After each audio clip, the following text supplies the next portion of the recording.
Hey, everybody. Welcome to episode 21 of the Movement is Medicine podcast. I'm your host, Kevin Carr, and I'm here joined by my long-lost but not forgotten co-host, Brendan Rearick. Brendan, how are you tonight? I think it's been almost 5 episodes since I've last seen you. I'm great. I just came home from football practice, and Jenny has left me with the golden retriever and the 8-year-old, so things have been busy. Safe to say you have your hands full. Well, we missed you in your absence, and people were asking about where you've been, and he is alive. He is well, but he might be a little overwhelmed and tired. How has your football preseason gone so far? Well, it's much better than last year. We look a lot better than last year. We started off with a loss like last year, but your season's already started. Yeah, we had our first game on Friday. We have our second game this Friday coming up here. So, wow, very, very high hopes. We lost to a good team. They were Division II state champions last season. We are Division I, but they are a very good team. So we lost due to a lack of execution and shooting ourselves in the foot a bunch of times right from the start of the game. Things we need to clean up, and so that's what we've been working on this week and working for a win this Friday. So what's up with you? I've heard your last 2 podcasts. You had Eric, you've been solo, been answering questions. I did listen to this. I'm just trying to fill the void of your voice not being on the other side. Exactly. And but no, nonetheless, it's been good, but it's nice to have you back, you know? Thanks. We can chat and catch up, and we can go back to our book reviews. I actually brought that back last week because I actually forgot about it for the last couple. And you have a good question for us this week. I do. So, and this comes out of pure experience because on this past Sunday, I injured a client. Whose fault was it? I told them to do it and pick it up, and therefore it falls under my jurisdiction and it's my fault. So I had an athlete, a wrestler who was deadlifting, and it was an exercise we've done a bunch, and he picked it up and hurt his back when he picked it up on the first rep. It was our final set, so it was kind of heavy. And so what I wanted to bring up, which seems to be a taboo topic that I've never heard actually anyone talk about in a podcast or at a seminar or anything, is that what do we do when a client gets injured under your watch? And how do you move forward? What happens? What do you do? I've had this happen many times in my career now, both during personal training sessions, during group sessions, during large group sessions, and the context is always a little bit different, but it always sucks. It's something you don't hope to do or you don't shoot for, but it does happen in the industry. Mm-hmm. So that's what I would like to talk about today is injuries, not necessarily like what we do about an injured back or an injured leg, but what do you do when a client gets injured during your session? Because it's not the technical like rehab part, but like as far as your relationship, your communication, your actions. And you're right, nobody does talk about like, hey, that time I hurt this person, because of course, like on the outside looking in this industry, everybody's perfect. Nobody's hurt somebody, but anybody who's coached long enough will tell you people have got hurt underneath their watch while they're being coached. And like you said, there's a lot of factors that go into someone being injured.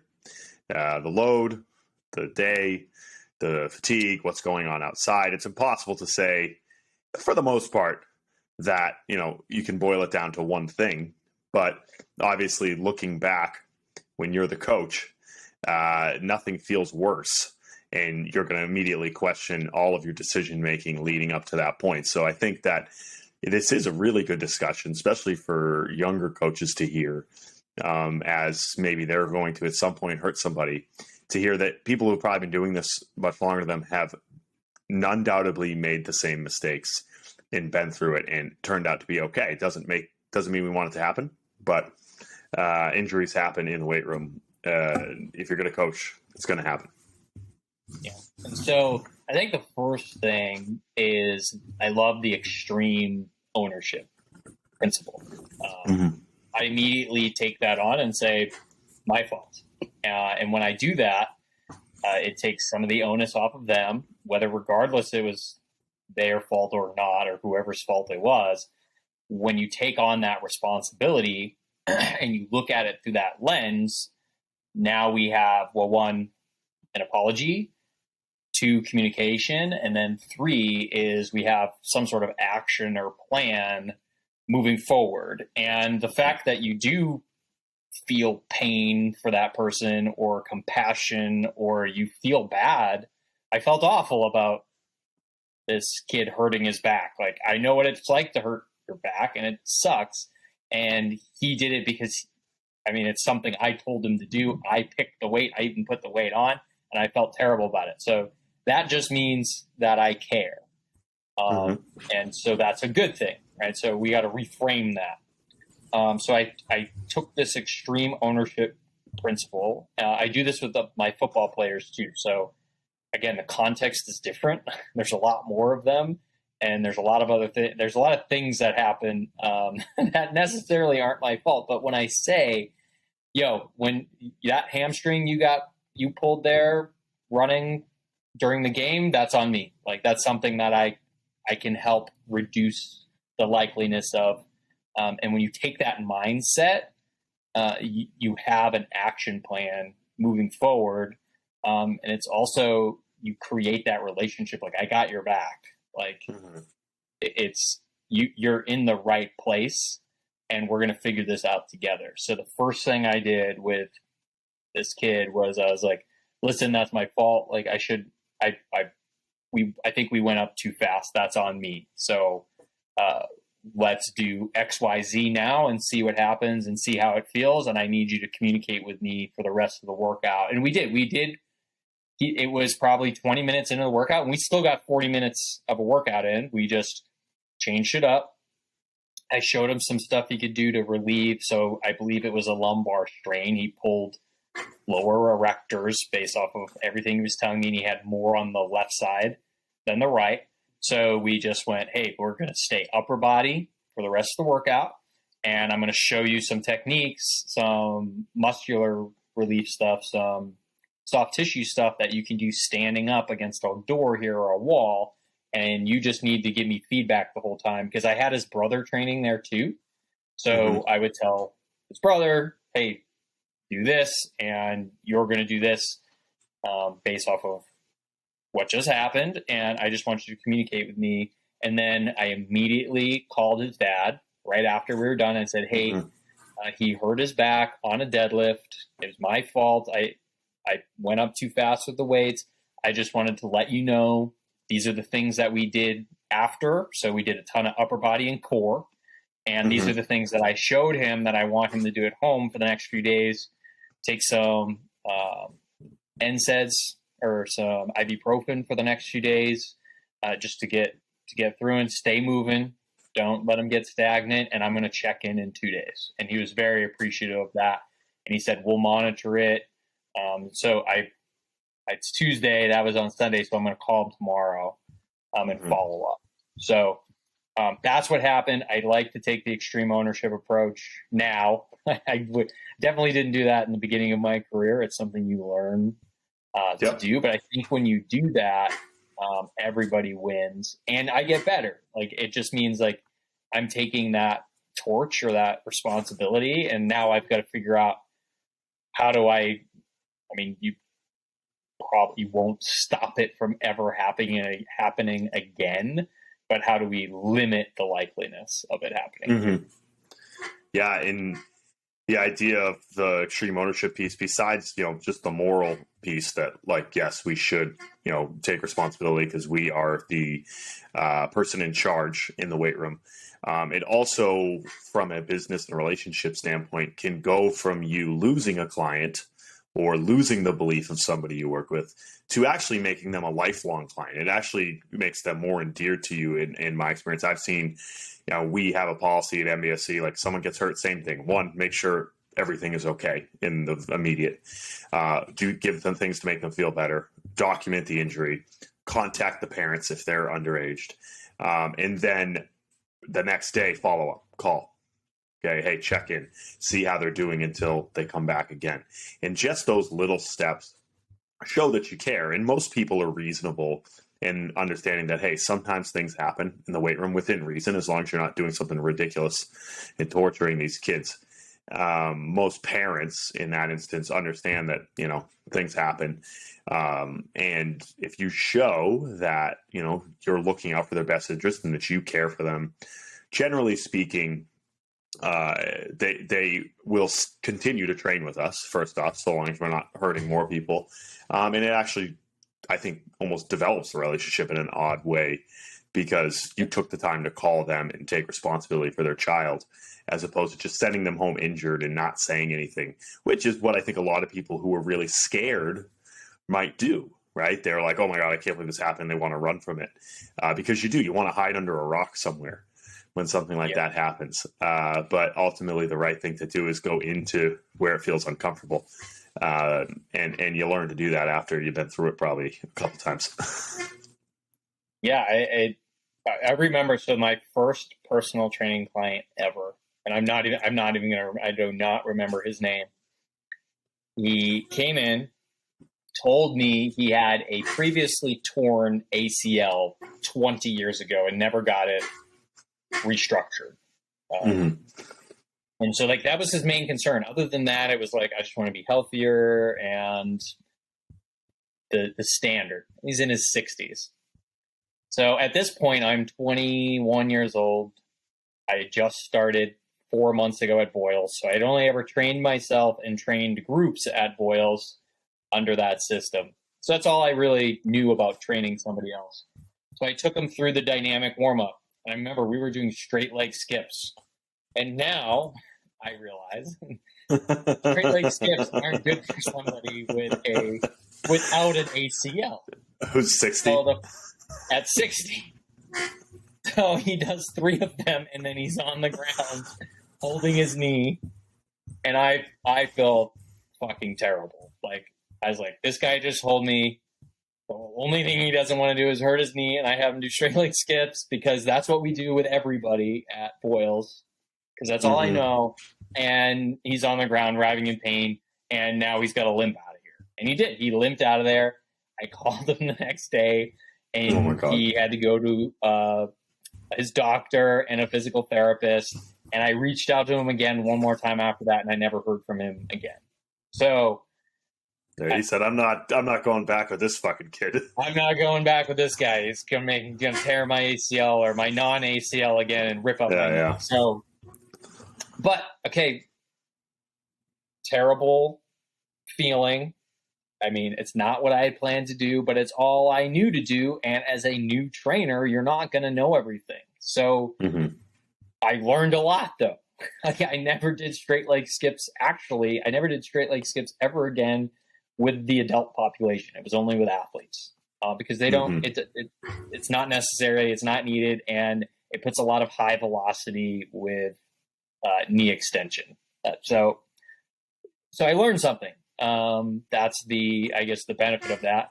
The consequence of that is that I had to hurt somebody to do it. So ideally, that is not what happens, but as part of developing and getting better and learning, you might hurt some people. And I like to think that I hurt people a lot less now in my career than I did earlier in my career, because I definitely had injuries, not just from like an exercise selection standpoint, but also letting people do kind of stupid things that I knew I should not have let them do. For example, like an athlete with, he was doing rear foot elevated split squats with dumbbells in his hand, and there was dumbbells underneath him because somebody left their dumbbells there. And I saw it and I didn't say anything because I was like, it's fine. Of course, he drops the dumbbells with his hands still on him and smashes all of his fingers on both sides.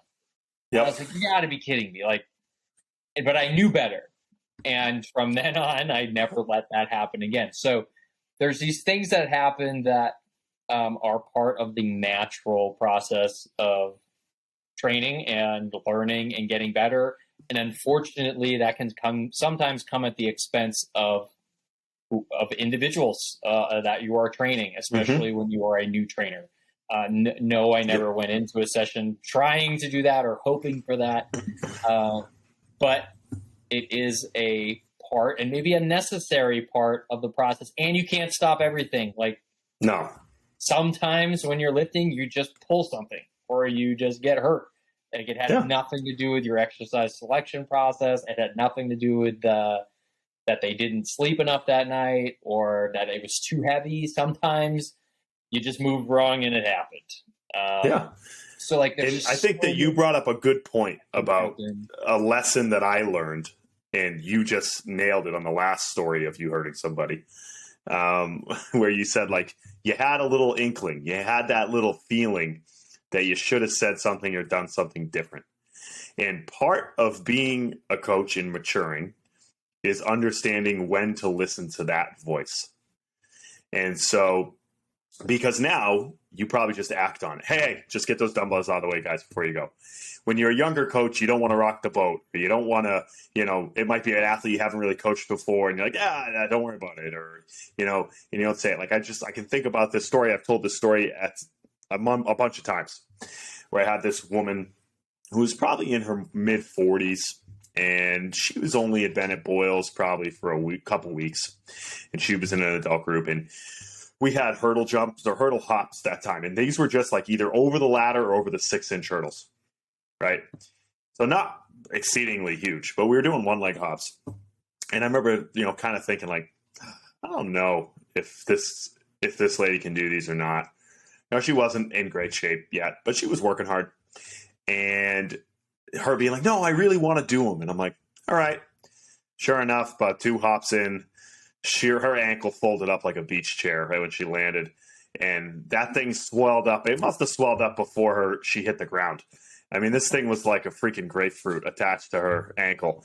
And she was crying. And luckily she didn't. I'm not laughing at the injury. I'm laughing at your description, folding up like a beach chair. I felt so bad. And I mean, she was in shock. Luckily, she didn't break it. It was just badly sprained. But I remember what she immediately said. She looked at me and said, I'm a hairdresser. Like, I'm not gonna be able to go to work. And like, hairdressers are like personal trainers. Like, if you're listening to this, like, they don't get like paid vacation time typically. Like, if you don't work, like, you don't get paid. And I remember thinking, like, oh shit. Like, this woman, she had 2 kids. She couldn't go to work. The freaking ankle was jacked up. And I remember being like, oh my God, I am a freaking moron, because I thought it before. That little voice in my head, it's like a little Mike Boyle in my head that was like, you probably shouldn't let her do hurdle hops. And I did. And this was the same thing really early in my career.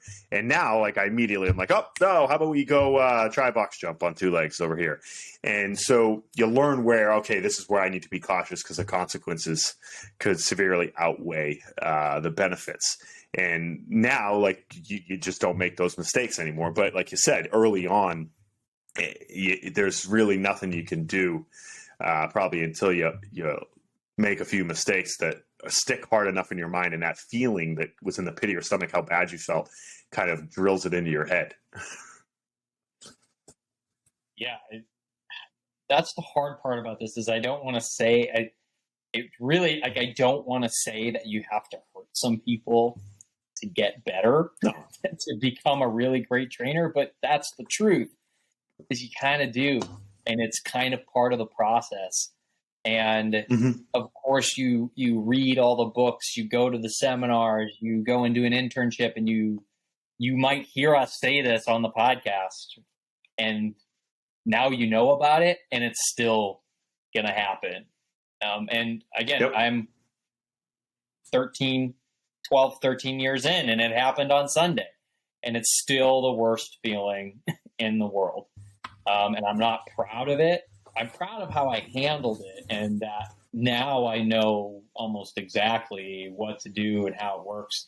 Of course, every situation is a little bit different, but I'm very comfortable with my abilities in responding instead of reacting to the situation if it does happen. So, for example, I'm just going to throw out there the thought process. So after he hurt his back on that deadlift, and is like, okay, let's break down the situation. What are you feeling right now? What is something we, like you said, that we can do to try to make it maybe feel a little bit better? Sometimes it is just, hey, let's sit down, take a break, and maybe it is go home.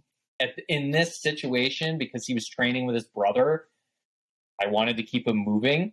And I didn't want to, and he had to drive home. And the one thing I know about back pain is the second you sit down, you ain't getting back up.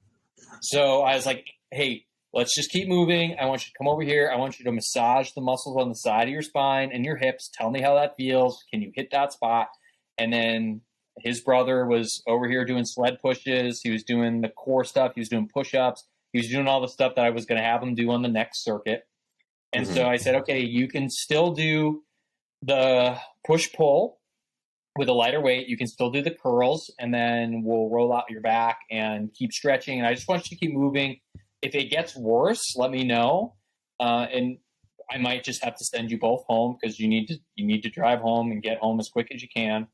But he didn't need that. So we finished the session, and I called his father. We spoke, and then I went back and I thought, like, okay, what could I have changed? So could I have done a better warm up? I don't think so. I don't think there was more from a warm up perspective. We did all the things that I like to do or that I wanted them to do to get warm and prepare for deadlifts that day.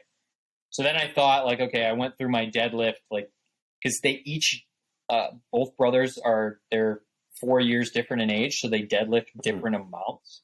So younger brother doesn't go up as heavy, older brother goes a lot heavier. And I think what happened was I had too big of a jump on that last set, and that was my fault. So I think we went up.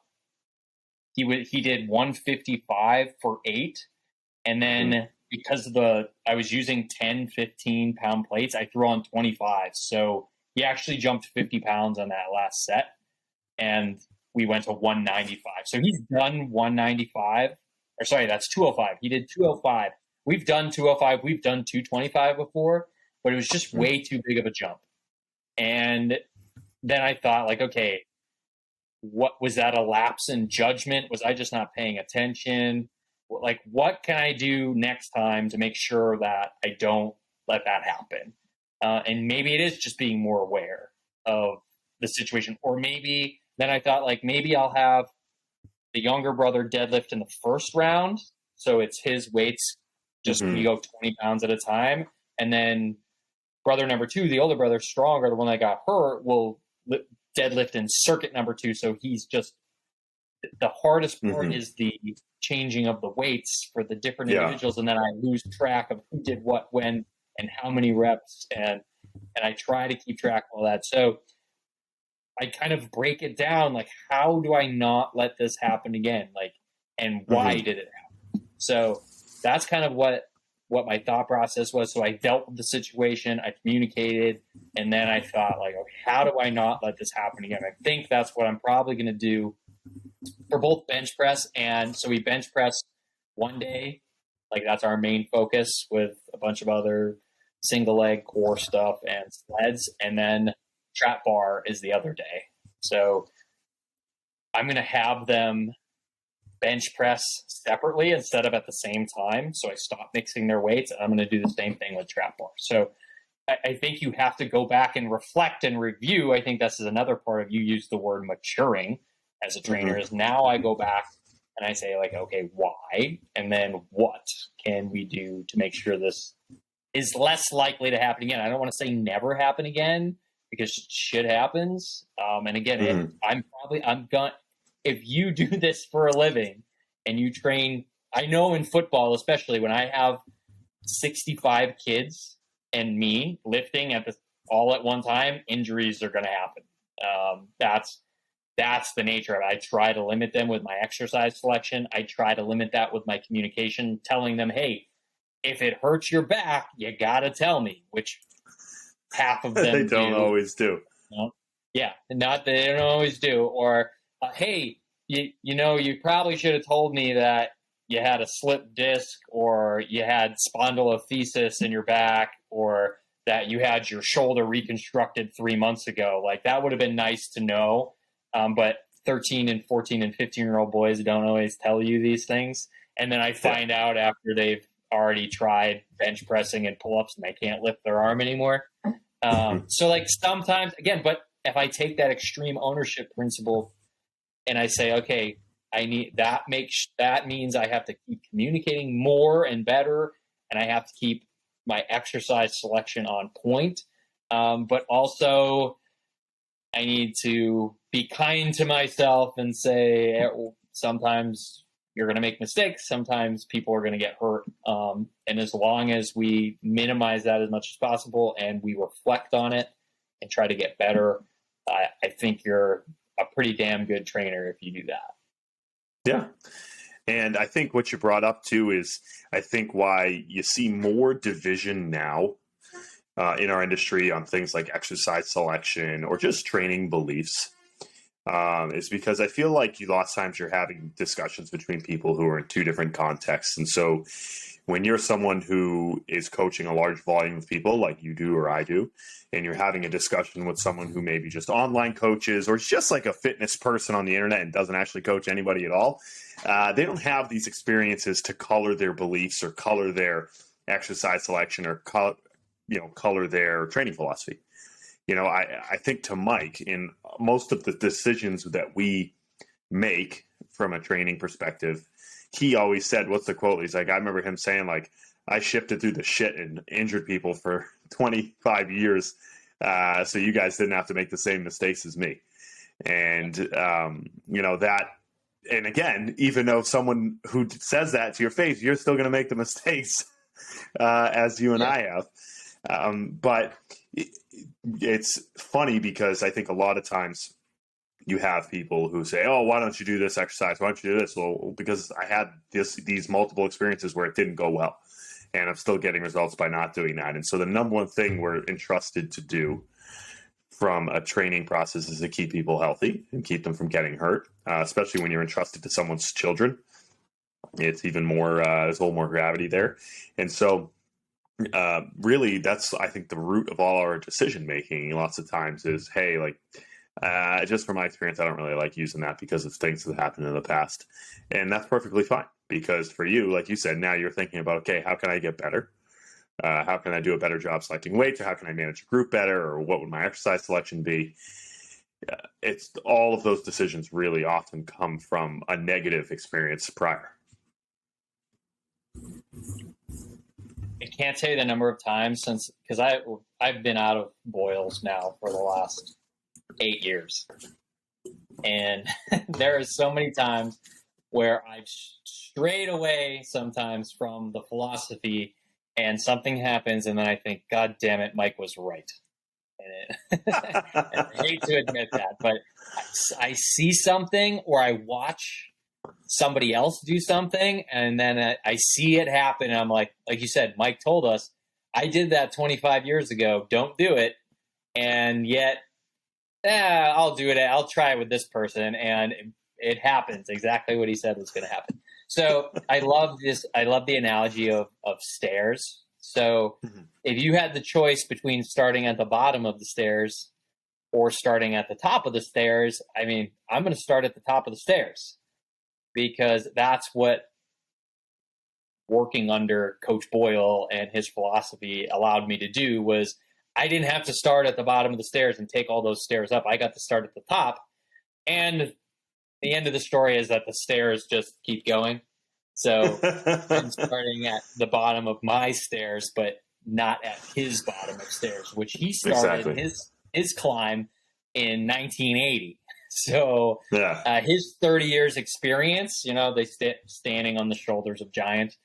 I got to start a little bit higher. And I like to think that I'm going to bring up with my 30, 40 years experience, your 30, 40 years experience, somebody else will get to start at the top of the stairs and carry that torch on forward. The one caveat to this, because I like playing devil's advocate, is we have to be careful of the N=1 bias. And I know I've been a component, or this has happened to me. I know it's happened to Mike, and Mike's come out later and said, yeah, that was probably wrong, because the N=1, basically that, it happened to me, so that means it's going to happen to everybody else. So I hurt my back reaching for a door, so hey, nobody reach for doors anymore. Or I do this and it makes me feel better and I sleep great. Okay, maybe that's a fluke. Maybe that's just you.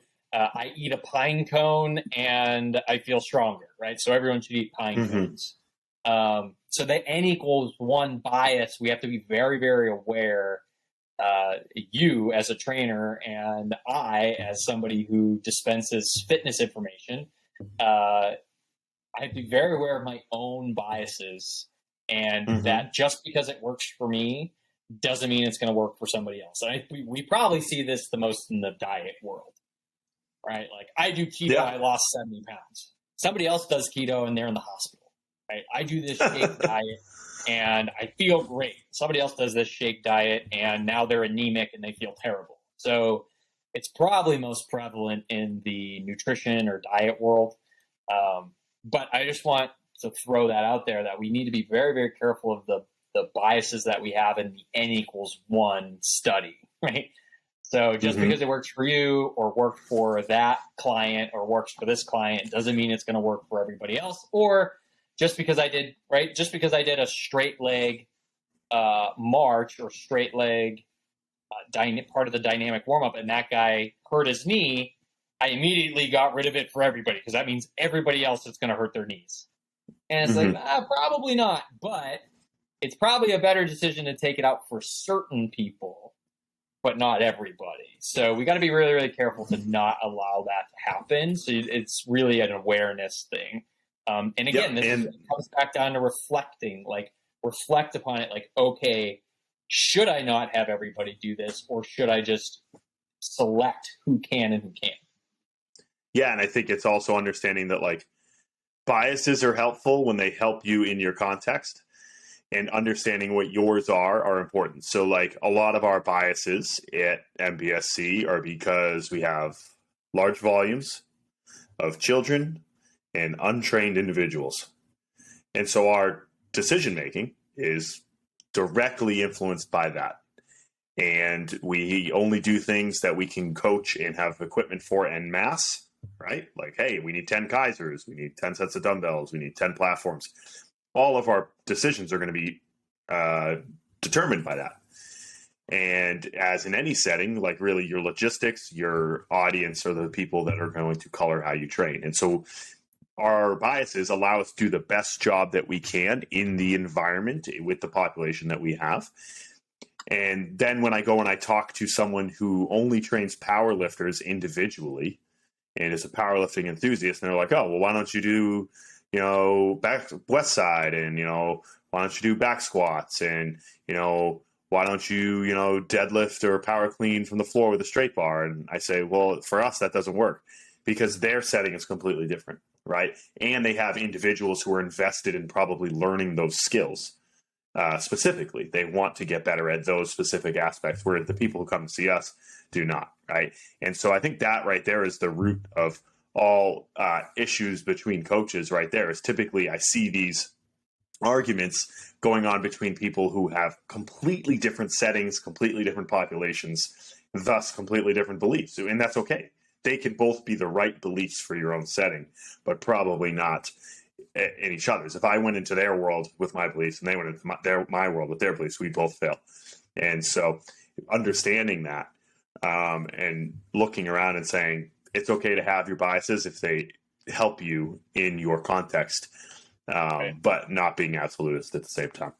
Yeah, the problem with bias is it's not that people ask questions. Like, I'm fine with them being like, why do you do this? Why do you do that? It's that they say you should, right? Like, yes, exactly. You should be doing West Side. You should be back squatting. You should be doing this. It'd be the same as me going in to them and saying, well, you should be doing single leg training.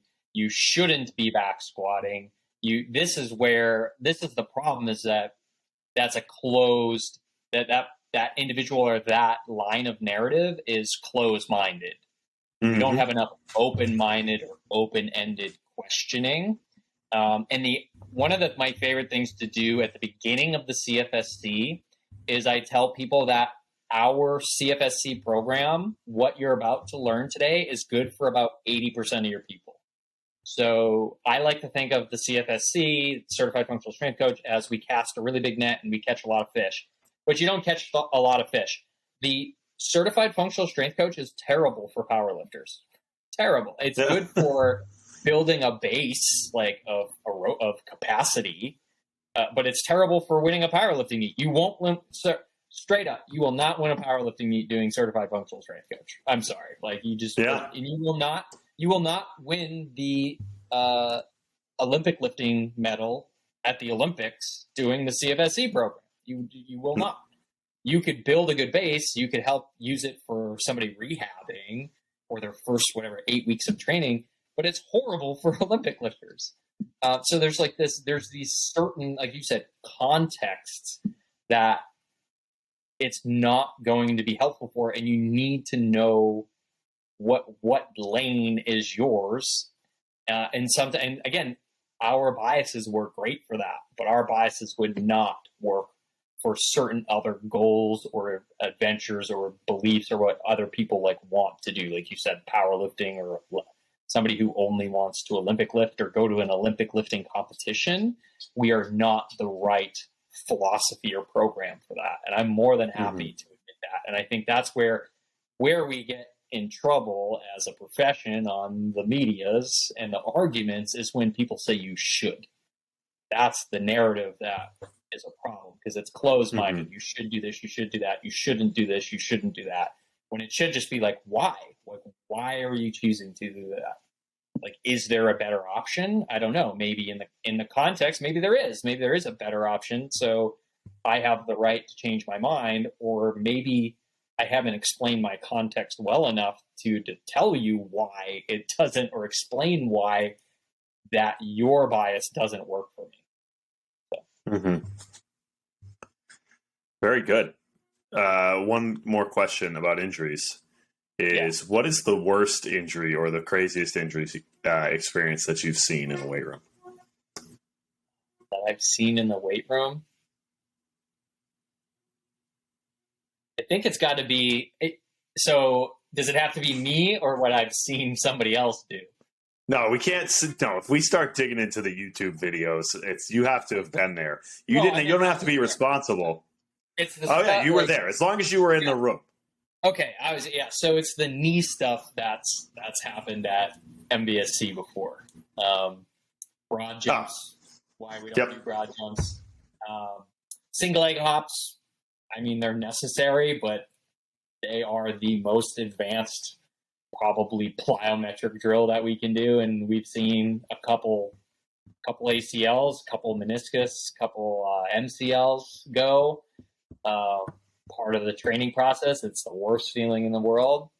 I think I've seen kettlebells go through mirrors. I've seen barbells go through mirrors and stuff, but there was no injuries. So I got to say the plyometric knee stuff is the worst I've seen.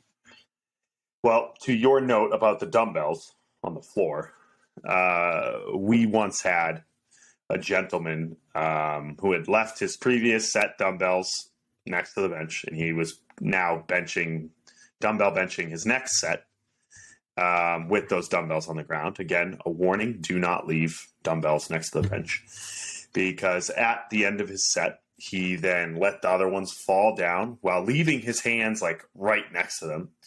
And then the dumbbells bounced, and he crushed his finger in between the two, and now that finger does not look like the other fingers because he lost the whole tip of it. So Was that on yeah, your, was that in your group? that's the. No, it was not my group, Brendan. It Okay. was not my group. I was checking. there that morning. It was not a big spectacle. He actually played it off like very. He said, "Can I just have a Band-Aid or like a paper towel?" And we were like, "You need to go to the hospital, sir."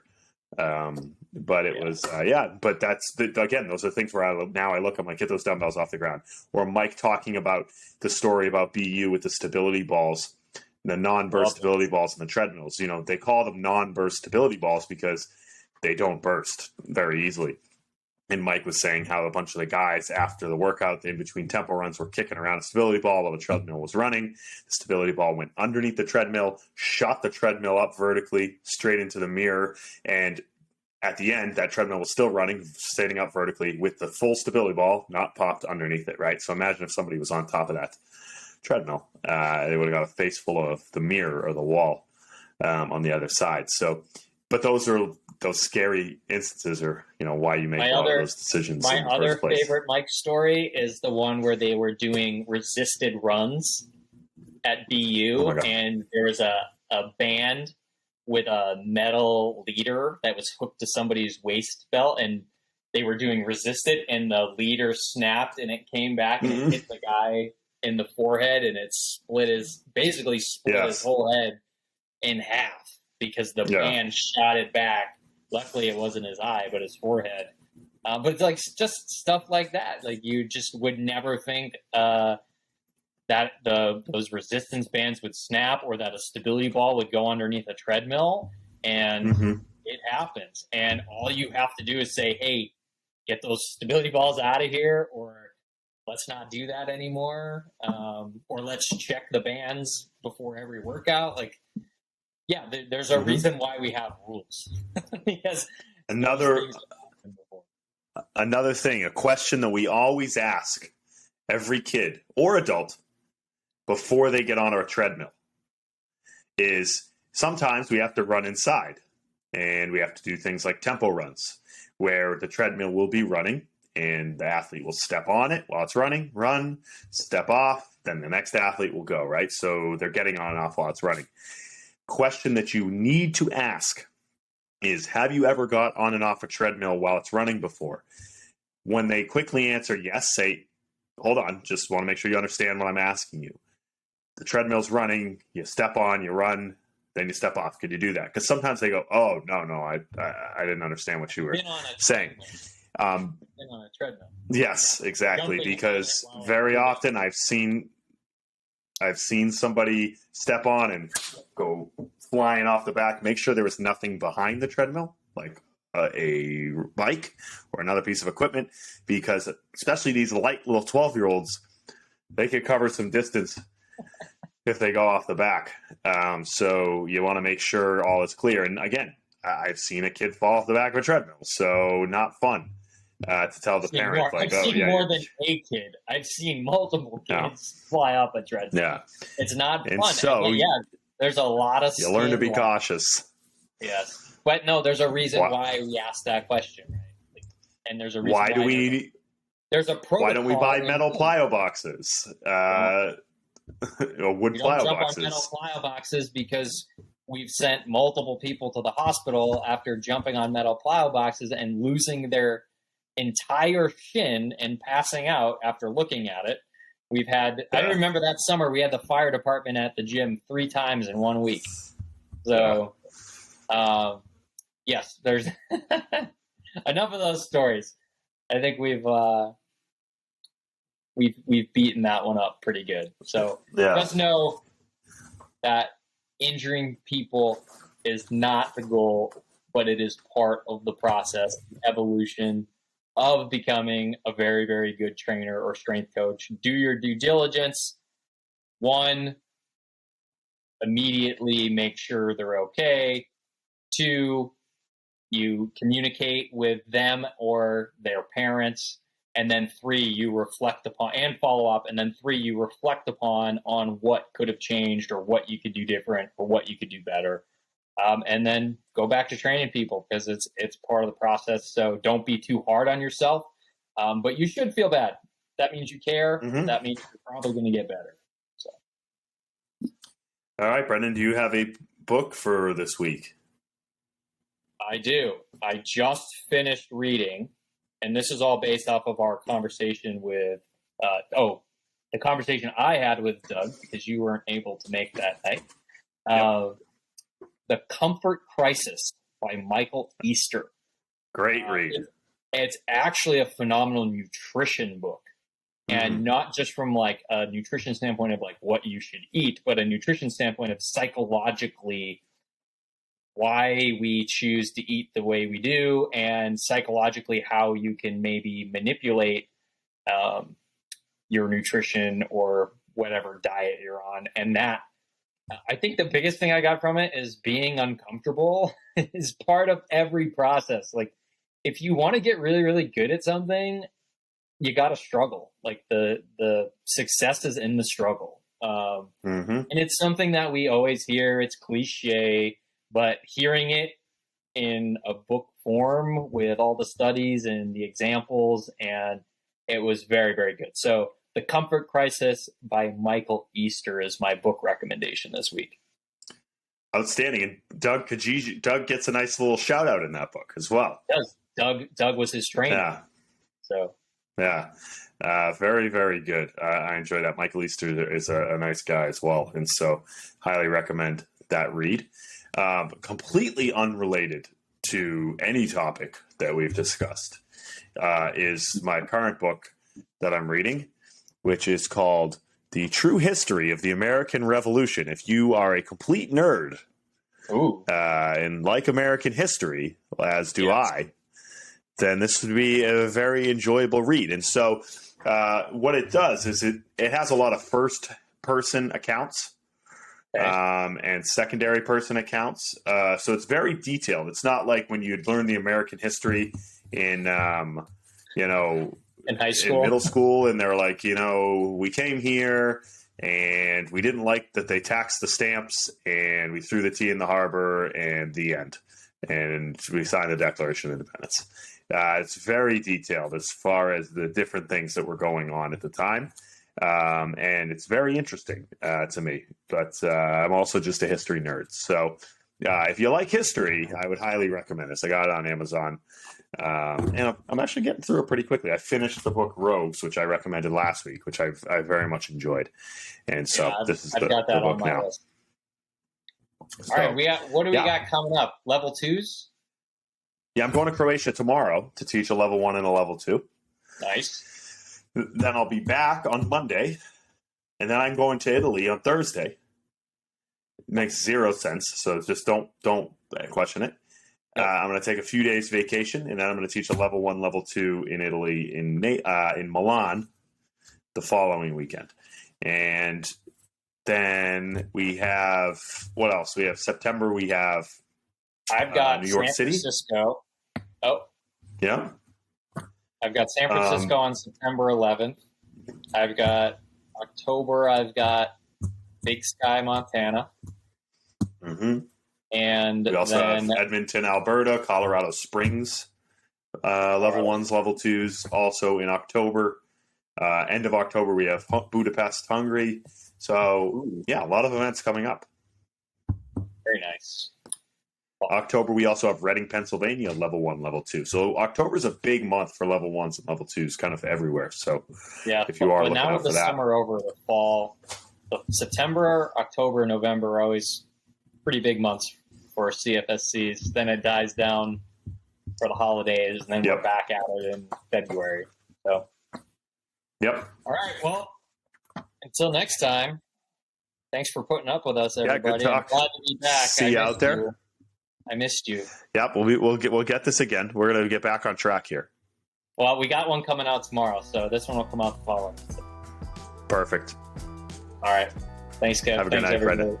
Bye bye. See ya.